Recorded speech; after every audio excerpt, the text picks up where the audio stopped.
Saya sudah tiba di Balai Kota. Saya akan bertanya kepada Pemprov DKI Jakarta bagaimana pelaksanaan PSBB yang berjalan pada fase pertama ini, bagaimana akselerasi yang akan dilakukan ke depannya.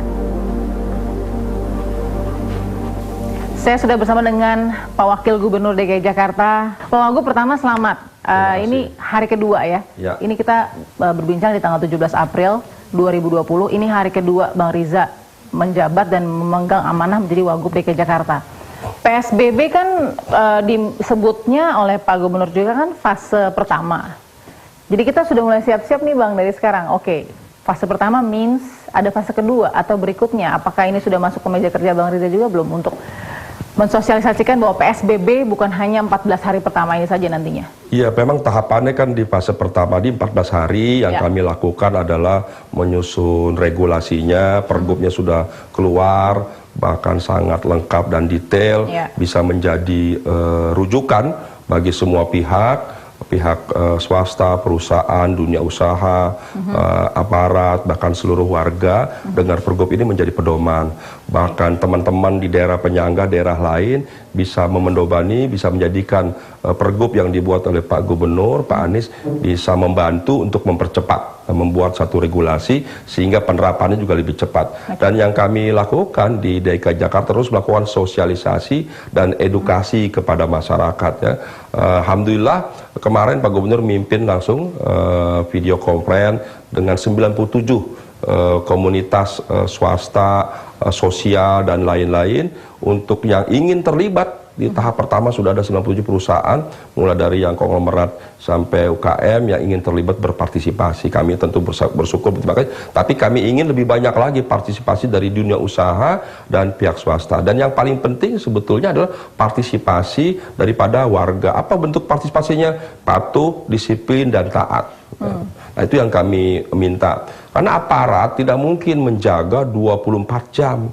Butuh kesadaran yang penuh dari kita bahwa penyakit ini penyakit yang berbahaya, yang cepat, yang menular, tidak kelihatan, bahkan tanda-tandanya juga tidak selalu ada, gejalanya tahu-tahu kena virus. Jadi memang semua melalui kesempatan ini saya ingin bahwa seluruh warga patuh, disiplin, dan taat. Mari kita jaga diri kita, keluarga kita, dan lingkungan kita. Bang, kita tahu Bang Riza juga mungkin dengan jajaran itu sudah melakukan sidak ke banyak perusahaan. Iya, betul. 100 lebih kalau tidak salah ya? Udah 150 angkanya yang disidak, 23 perusahaan yang kami tutup, kurang lebih 87 yang kami beri peringatan.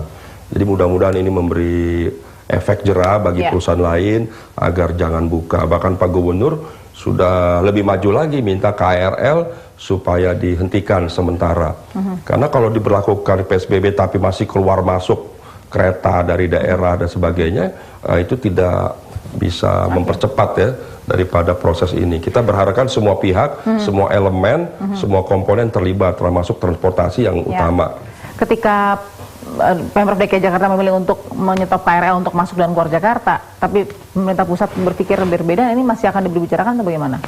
Ya tentu kita terus koordinasi dengan pemerintah pusat, kita bersinergi positif antara pemerintah daerah DKI, terus berkoordinasi, bersinergi, hari-hari kita diskusi. Hari ini tadi kita telekonferensi juga dengan Pak Mendagri, Menteri Keuangan, Menteri Kesehatan, Pak Gubernur tadi mimpin langsung juga telekonferensi dengan stakeholder lain, dengan pihak swasta, dengan berbagai wali kota. Jadi hari-hari kami rapat, sekalipun memang berlaku PSBB, rapat menggunakan video conference.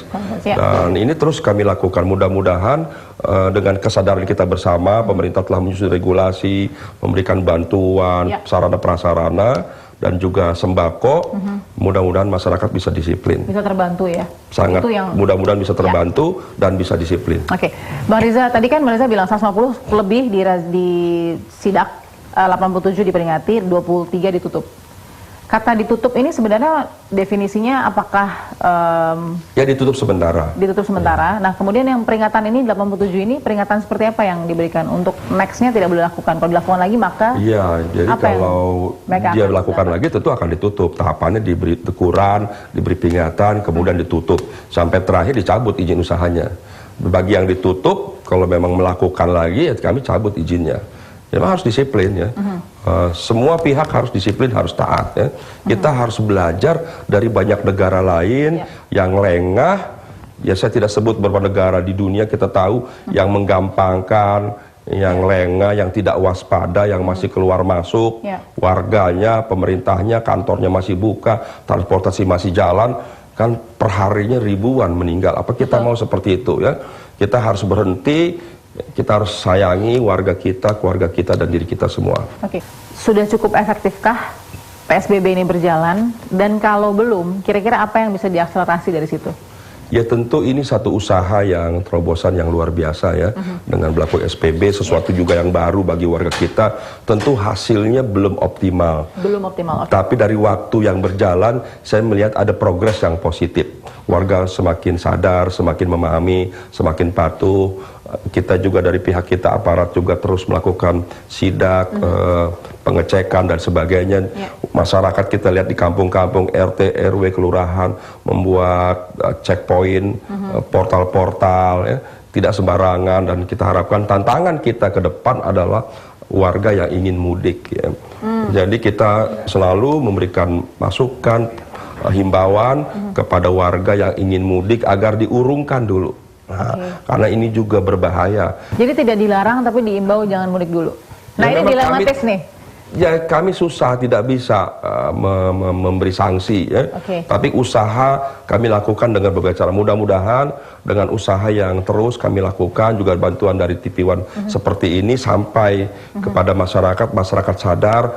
Tolonglah jangan mudik tahun ini, jangan mudik gitu. Mudah-mudahan dengan demikian ada kesadaran dari kita dan kesadaran dari lingkungan bahwa untuk tidak mudik, mudah-mudahan angka mudik sangat turun drastis, mudah-mudahan tidak ada sama sekali. Terima kasih Bang Riza. Ya, terima kasih. Kita temuan fakta berikutnya. Waalaikumsalam warahmatullahi wabarakatuh.